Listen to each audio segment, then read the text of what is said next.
Yo, what is going on, everyone? My name is Nick, or the Notorious Fantasy, and in today's video, we're going to be doing a 12-team PPR mock draft from the 3rd overall spot using FantasyPros Draft Wizard. The roster positions for today's mock are to be 1 quarterback, 2 running backs, 2 wide receivers, a tight end, flex kicker, defense, and 5 bench spots. We're going to be drafting up against the pre-draft rankings from Yahoo, ESPN, and NFL, all mangled and combined together for today's mock to make it more realistic to what you guys are actually going to see when you go to do a real fantasy football draft. But before we can get into things, I would like to ask that if you are new to the channel and you do end up enjoying today's video, that you please make sure to hit that subscribe button down below. While you're down there, whether you are new to the channel or not, please make sure that you do leave a like on today's video. It would help me out a ton. So the draft begins with Jamar Chase and Bijan Robinson. I honestly think that by the end of the summer, when you actually go to do your fantasy football draft for this year, or maybe early September, I think that this is going to be the typical 1-2 punch to start off your draft.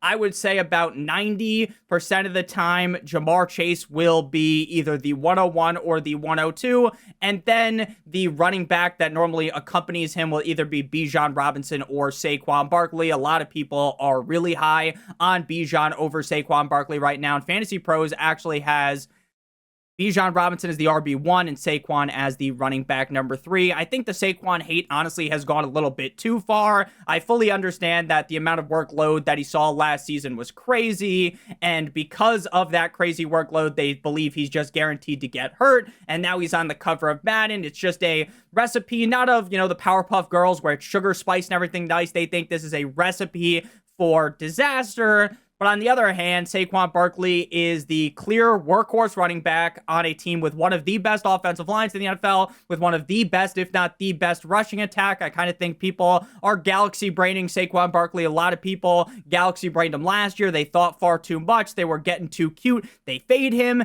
and we saw what happened last season. So personally, if I'm at the 103 and Saquon Barkley falls to me here, it is a no-brainer.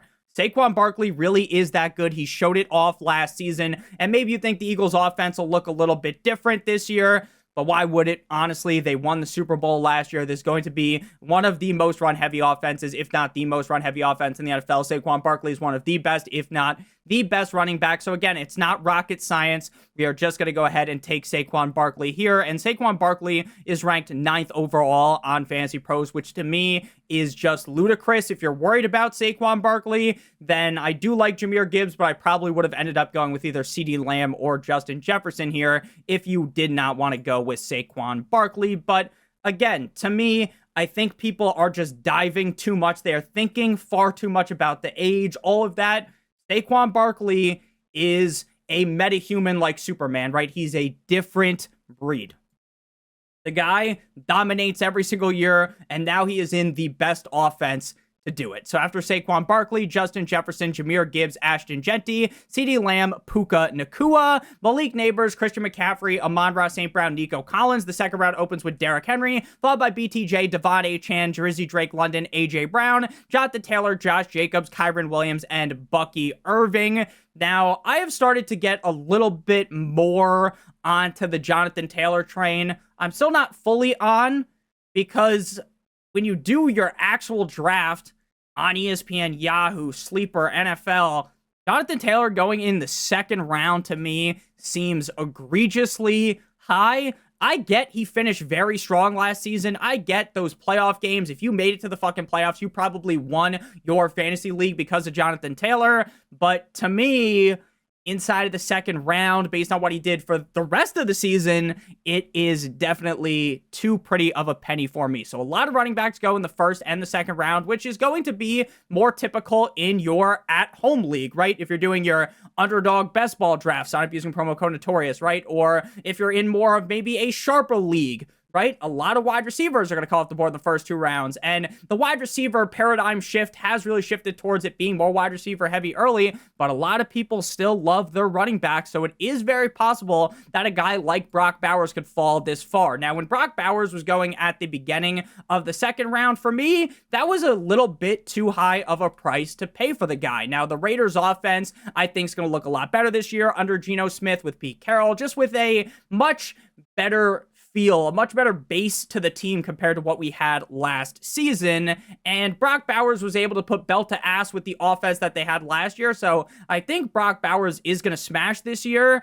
And when you compare him to the guys on the board, right? So if we're sitting here and say Ladd McConkey was already gone and some people were taking some more wide receivers than they did in this draft, then I am probably smash drafting a running back at this spot, right? If the Bucky Irving is available like he typically is, if Josh Jacobs is, then I am taking them with an instant pick, right? I'm not even going to think twice about it. I'm just going to instantly draft them because I feel that confident about them. Even with this being a full PPR league, I think double hero running back works to go running back right off the rip. But in this scenario where Chase Brown's the best running back available, who I believe I would be able to get inside the third round of a lot of leagues, I'm going to go ahead and take Brock Bowers here and go ahead and see how our team looks if we draft an elite tight end early on. Brock Bowers could easily be the tight end one in 2025. This is a guy that could put up top 10 numbers if he was a wide receiver, if they genuinely utilize him correctly.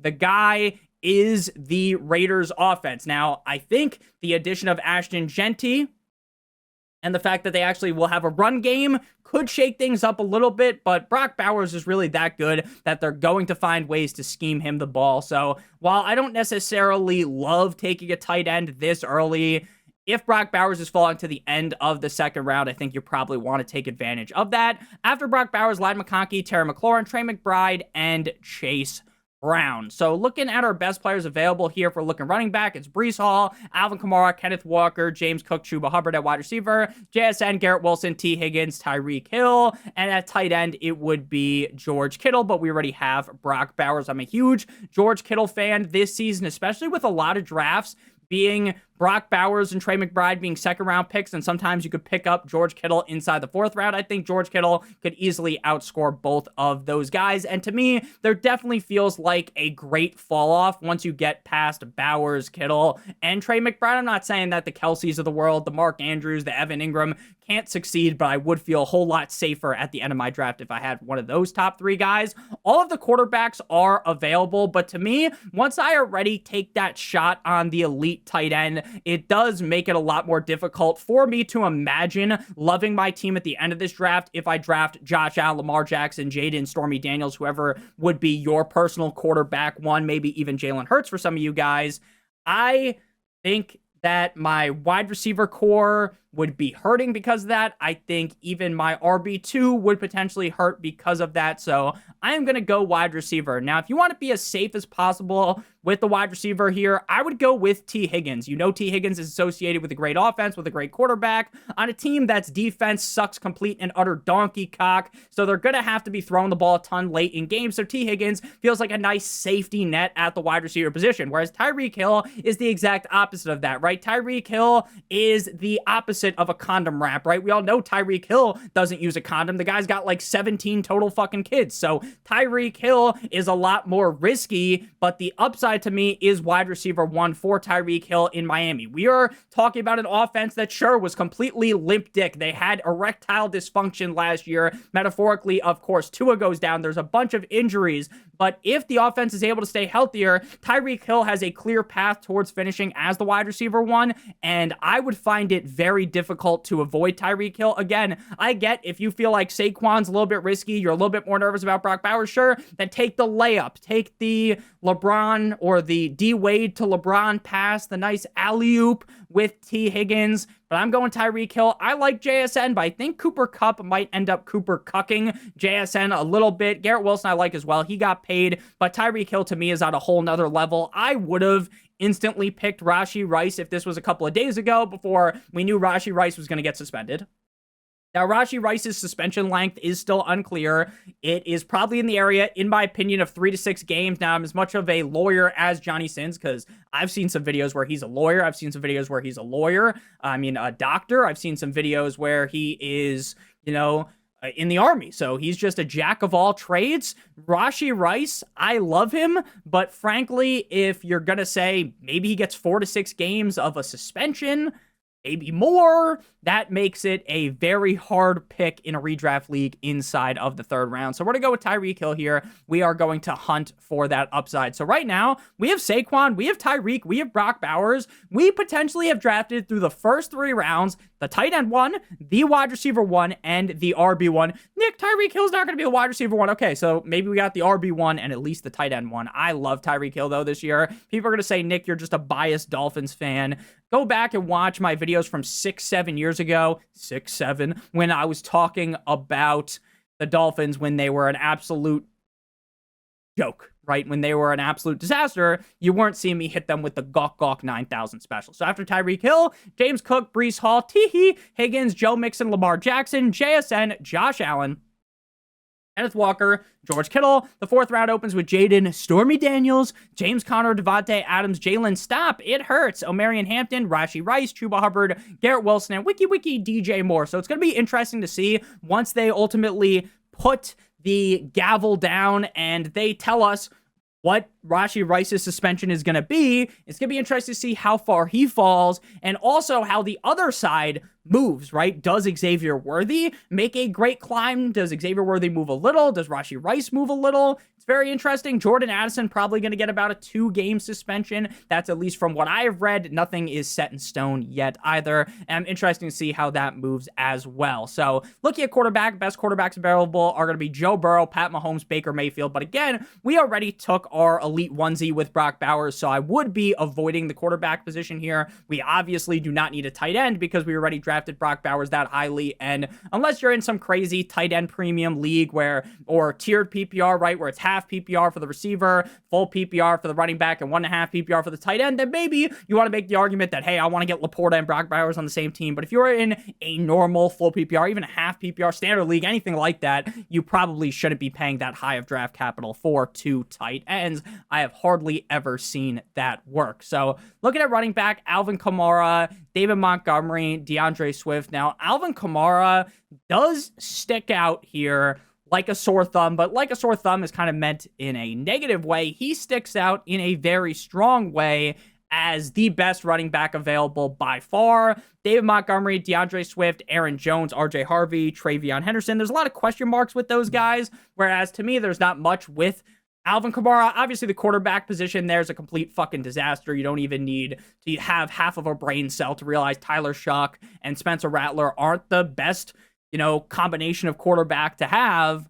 But it's not like back in the day when Tom Brady was chilling on the bench and the starting quarterback who ended up getting hurt, he was pretty solid as well. It's not that scenario, right? And I don't know why his name is escaping me, but he got absolutely whacked, and then Tom Brady destroyed the NFL after that. What a tough scene. So Alvin Kamara does feel like levels above better than these other running backs. Again, I get the Saints are bad, but last year the Saints were pretty bad for a lot of the season outside of early on, and still Alvin Kamara was able to elevate himself above a lot of these running backs. He's a guy that I could genuinely see in any given game getting 10 targets like we saw it happen last season, 8+ targets on multiple occasions, 20+ point performances inside the 4th round. So if he was still available, I would take him here. And again, it's really just because if you're taking Alvin Kamara at the 410 and some other guys taking Travion Henderson at the 501, that is just crazy value to me on Kamara. But it does make sense, right? Because the reason why people are avoiding Kamara and taking a guy like Hampton or Chuba above him is because of the age factor, right? Chuba's not very old. Omarion Hampton's a rookie.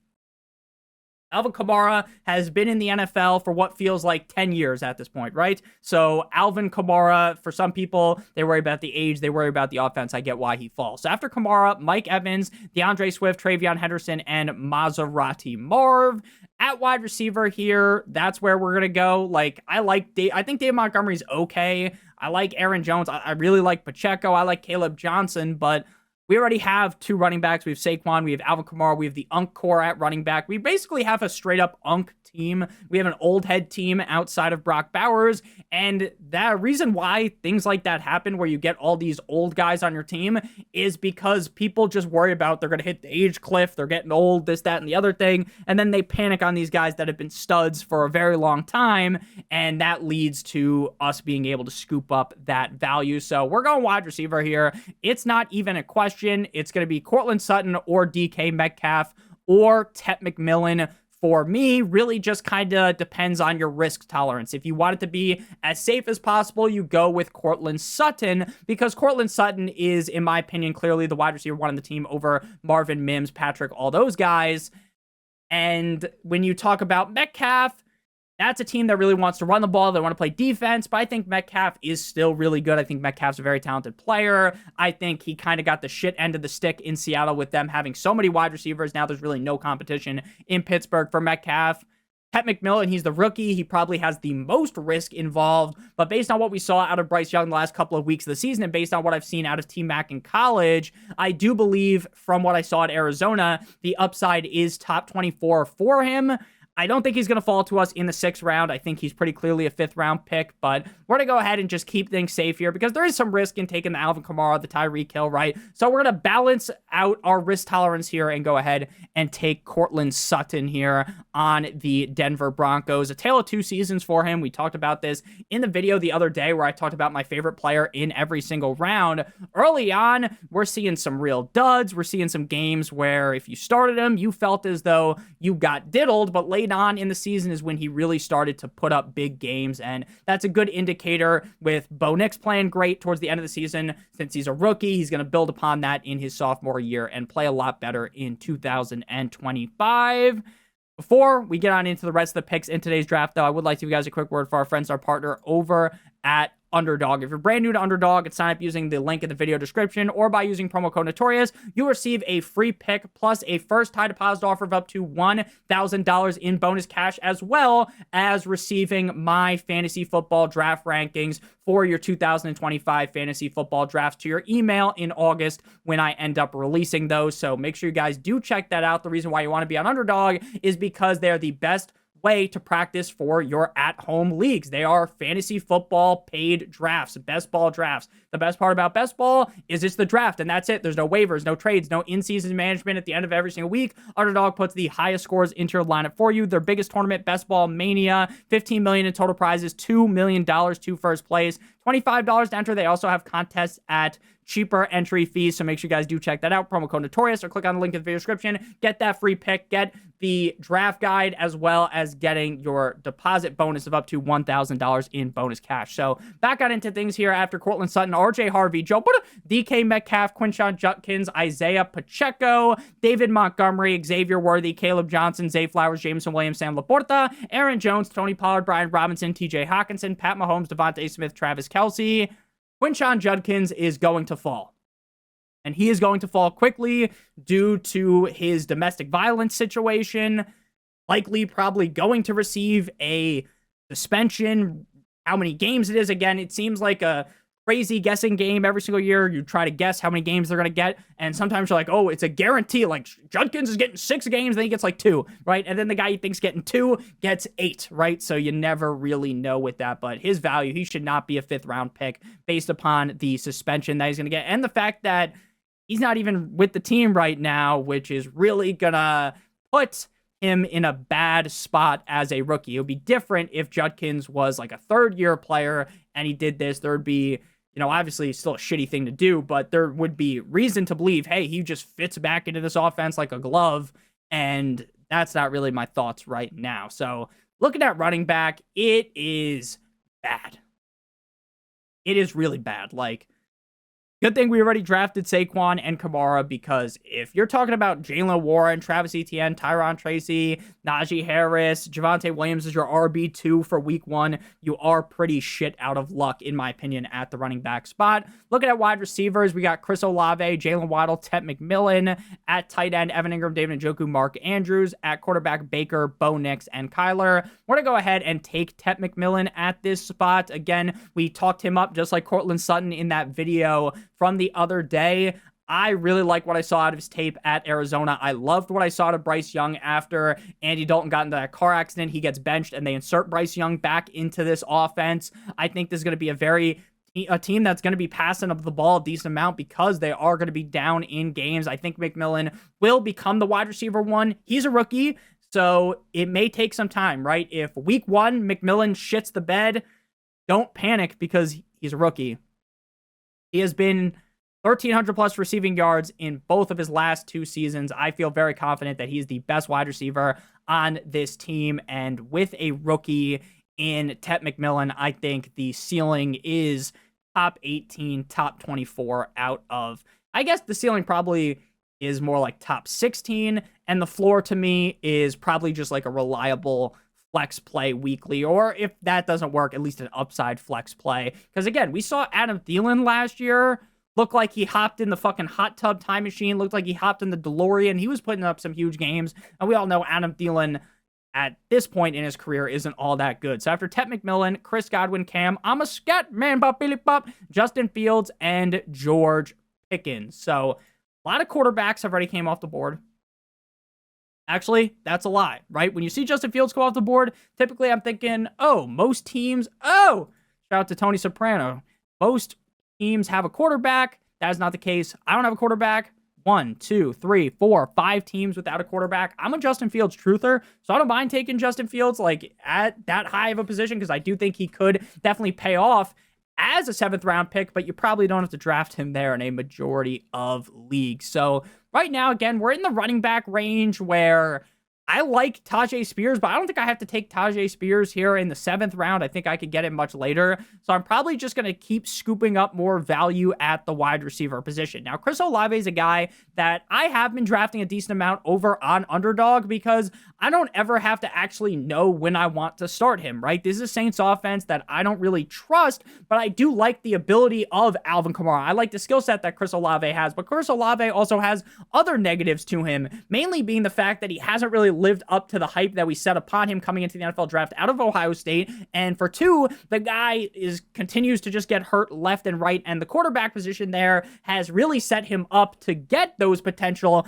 big head trauma blows sent his way. And I don't think that these new quarterbacks are going to be able to put him in a much better position. So for me, I don't really like drafting Chris Olave in this spot. I do like Jalen Waddle, but I also don't feel like drafting both Dolphins pass catchers, Tyreek and Jalen Waddle. I like Travis Hunter, the player, but I am still very worried about how his splits are going to look. And what I mean by that is, how much is he playing offense versus defense? How much are we going to know about that from a week-to-week standpoint? I think by late August, we will have a much better picture on how Travis Hunter is going to look. Now, obviously, the smart thing to say is, Nick, they traded up for Travis Hunter. He's obviously going to play on offense.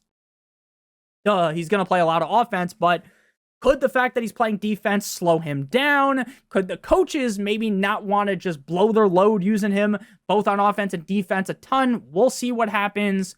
Definitely a little bit risky. Calvin Ridley still available, who I like a ton. I like Jerry Jeudy, but again, the quarterback situation is dicey. Jordan Addison, we don't really know too much about how the exact length of his suspension. If you wanted to go quarterback here, frankly, I wouldn't judge you because I'm a big fan of Baker Mayfield, but I think this feels like the team where we want to wait on quarterback and get another wide receiver here. So we're going to go with Calvin Ridley. Last year was definitely not his year. He had a couple of really, really solid games, but ultimately the quarterback position sold him up the river. Any chance he had of being a high scorer week in and week out was just destroyed by the fact that Will Levis sucks donkey cock. The guy couldn't read a defense if the defense was a children's book, if it was red fish, blue fish, green fish, if it was the cat in the hat, if it was a Dr. Seuss book, he couldn't do it. It was like Floyd Mayweather trying to read the fucking Harry Potter franchise. So Calvin Ridley, Bo Nix, Tyrone Tracy, Jalen Waddle. I think Cam Ward is just going to be a big benefactor of giving Calvin Ridley the opportunity that he deserves, because he got the opportunity last year. It just wasn't great opportunity because the targets were so unvaluable. After Jalen Waddle away, Waddle, Baker Mayfield, Najee Harris, Chris Olave, Javonte Williams, Kyler Murray, Jalen Warren, Jordan, the numbers Mason, what do they mean? Ramondre Stevenson, Austin Eckler, Travis Etienne, and then we saw Travis Hunter, Travis Etienne, Roma Dunze, Jordan Addison Ray, Rashad with 2 A's, White, and Big Booty Jerry Jeudy. We're going to go ahead and take running back here and go with Tajay Spears, kind of shore up our RB3 spot. He is a guy that I definitely think Tony Pollard as of right now is the RB1, but I think this could end up being like a 55-45 split in favor of Pollard, maybe even a true 50-50, because the coaching staff here really has talked up them wanting to reduce the workload of Pollard, have it be more of a yin and yang backfield, instead of just Tony Pollard supremacy. He did suffer a couple of injuries, but when he was given the actual correct workload, right, 50+% of the snaps up against the Cincinnati Bengals, he kicks them in the teeth, 27 fantasy points, 21 up against the Colts with 61% of the snaps, and then the final week, 13 fantasy points up against the Jaguars. So I definitely think the upside is there for Spears. I think he is a very talented player. So after we went ahead and went with Tajay Spears, Mark Andrews, Baishal Tootin, Khalil Shakira, and David Njoku. Now we're at an interesting spot at wide receiver with Jauan Jennings and Jakobi Meyers, because Jauan Jennings I really like, but he's seeking a new contract or a trade from the 49ers. I don't think that's necessarily the smartest move if I was Jauan Jennings, because he really has only had one decent year at the NFL level, and I get wanting to get all the money you could get as a player, right? Because the NFL is not a forever thing. You know, get your bag, go ahead. But asking for a trade, needing the new contract, to me, it just seems a little bit fucking stupid. Whereas if he just plays great this year, he could get paid by the 49ers next year, or another team could try to look to get him. So I think this is kind of a stupid decision from his standpoint, because he hasn't really been that elite. You know, that one pop of a season, teams might not want to be paying for that. I like Jakobi Meyers, but I want to go with a little bit more upside. Now, again, if you're in the camp that thinks Calvin Ridley's a risk, that thinks Sutton, Tyreek Hill is the most risky wide receiver core ever, go ahead and draft Jakobi Meyers, because he just always outdoes his ADP. He is just always a guy that scores better than that. He has had tough looks in Las Vegas with the Raiders at the quarterback position, and still the guy is able to flourish. He has those top-end games. He's just a safe bet. Right? You want to mix the upside with the safety, right? If you're super worried about Ted McMillan, go ahead and take a guy like Jakobi Meyers. And honestly, I think that's what I'm going to do, because we do have the rookie wide receiver there. We do have the risk of Tyreek Hill.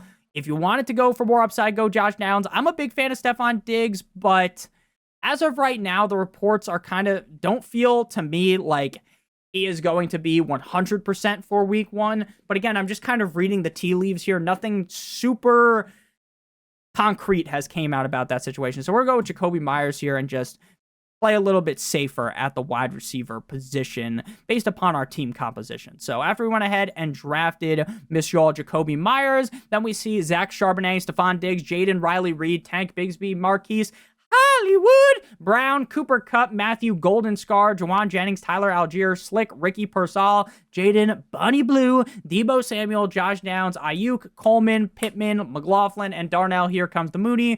Jadon Blue just got the most negative report ever about how it kind of seems like he's not really ready to be in the NFL. He's not mature enough, this, that, and the other thing. We'll see how that kind of materializes, because sometimes you read a report like that and it's just straight up bullshit. So looking right now at the rest of the teams around us, the team behind us doesn't have a quarterback. Najee see me, Najee don't. So we're going to go ahead and get our quarterback here before things wrap around and we potentially get shafted, because I am a big fan of Brock Purdy this year. Now, in your at-home league, you might be in a position right now where in the 10th round, some teams already have two quarterbacks, right? And you are really picking more of the bottom of the barrel. So you kind of have to know your league, right? If you are been in a league for a while, I always go ahead and look at the draft history from past years. I just look at like, hey, how are these guys drafting? Is this the kind of league where if I don't draft a quarterback by like the 8th round, I'm going to end up with my starting quarterback being JJ McCarthy if I wait, because other people are taking two quarterbacks? You kind of just want to know that. I love Brock Purdy this year. The guy got, we paid. He has better rushing upside than people give him credit for. Back-to-back seasons inside of the top 12 in terms of points per game. And last year he did pretty well with a team that was littered with injuries. So with the team being more healthy going into the 2025 season, I feel very confident in Brock Purdy. After Brock Purdy, Tucker Kraft Mac and Cheese, Zach Moss, Trey Harris, and Jared Goff. Since we drafted Brock Bowers so early, I think drafting another tight end is just stupid, because unless Brock Bowers gets hurt, knock on wood, or unless Brock Bowers is on bye week, when are you ever going to go ahead and start a different tight end over Brock Bowers? When are you ever going to be like, oh, I can't wait to play, you know what, maybe Evan Ingram, you might be like, okay, certain matchups. But normally here, you're looking at like Janu, you're looking at Tyler Warren, Dallas Goedert. When are you ever going to fucking start one of those guys over Brock Bowers. And then you're going to try to do that, be like, oh, this is the great matchup, right? Oh, Brock Bowers is going to get locked up. This is a tough matchup for tight ends, right? And then Brock Bowers scores 30 fantasy points and you look like a fucking fool. You look foolish. You look stupid. So don't overthink things with the tight end position, right? You don't need to load up on 2 tight ends if you draft a competent tight end. Same thing goes with quarterback, right? If you draft Josh Allen in the 3rd or the 4th round, right? Or maybe even the 2nd round, you don't need another quarterback in the 8th round, but a lot of people do that. A lot of people love to get those backups that they never are going to start unless there's a bye. And guess what? On bye week, what are you going to do on week 14 when Purdy's on bye? I'm going to cut some sorry bastard from my bench and pick up a different quarterback. And if Brock Purdy gets hurt, he's out for the season. Knock on wood. We don't root for injuries. If that happens, we drop Brock Purdy, we pick up a new quarterback, and things just keep on going. So we're back up on the clock here. The pick is clear. It's J.K. Dobbins. J.K. Dobbins, sure, this is a guy that I made this joke in a video the other day, right? He could stub his toe and he's out for the season. He could trip and break all of his ribs. Every single rib is broken, even the McRib that's in his pocket, right? He could go to brush his teeth, choke on the toothbrush, Final Destination style, fall into the shower and break his head open, right? That's just the kind of thing that happens to J.K. Dobbins. He gets the Looney Tunes injuries. But when he's healthy, he could be the lead back in Denver, especially early on in the season while the rookie RJ Harvey is learning the ropes. So J.K. Dobbins, no, it's a slight reach. He should be going much higher than he's going right now. And I project that by the time a lot of people are doing their actual fantasy drafts, he'll be going much higher. So now is kind of just a pick 'em, in my opinion. You could either go running back or wide receiver, right? We got Barkley, Alvin Kamara, we got Tajay Spears, we got Dobbins. We got 4 running backs. In terms of wide receivers, we got Tyreek Hill, Cortland Sutton, Ted McMillan, Calvin Ridley, and Jacoby Myers. Based on my math, that is 5 wide receivers. So I think we're going to go for a 5-5 build here. 5 running backs, 5 wide receivers. And we're going to take more. It depends here what you want to do. If you want to go for more upside, I probably wouldn't draft a guy like Marshawn Lloyd, who's kind of just strictly a handcuff for Josh Jacobs, right?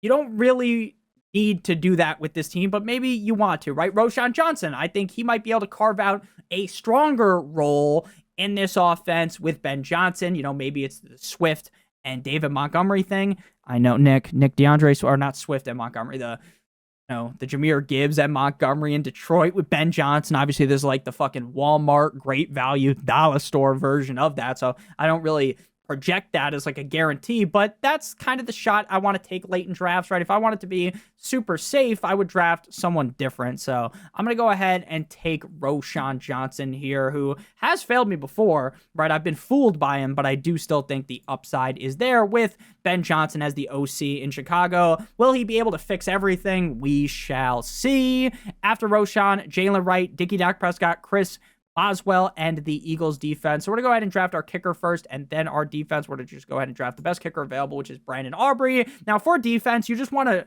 not focus on who the defense is, right? Don't focus on, oh man, I really love the Chiefs defense, or I really love the Bills defense. Don't focus on that. Focus on their matchup for week 1, because you can stream defenses every single week. That's what I do. I drop a video every single week on Tuesday about, it's either Monday or Tuesday. I drop a video. I don't remember off the top of my head. Monday on which defenses to stream for any given week, right? And the reason why you want to stream defense is because while you might love the Chiefs, right? You might love the Chiefs. Week 1, they play the Chargers. Week 2, they play the Eagles. Those are 2 tough tasks, right? So even if you think the Chiefs defense is elite, this, that, and the other thing, maybe you love the Chiefs defense, they're going to have down games, right? So you just want to pick your way through here, look through all the things before you even have your fantasy drafts. You're not sitting here clicking through like I am right now. See, you might like the Bills, but they're going up against the Ravens week 1. That is no brainer. The Chiefs are going up against the Chargers, so the Chargers are going up against the Chiefs. The Rams are one that I typically always pick because they're going up against Houston.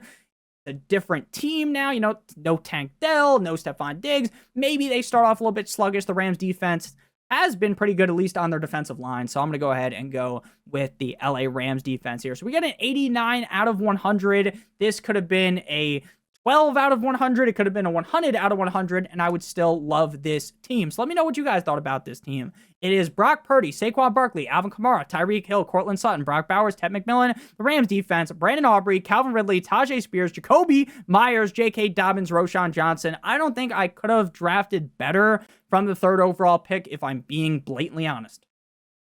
especially considering the fact that we do have an elite 1Z tight end. So let me know what you guys think about this team. Maybe you liked a different team in today's video. Let me know down below. Check out one of the videos on your screen if you have not seen already. Make sure you guys do check out Underdog. Get that gimme pick.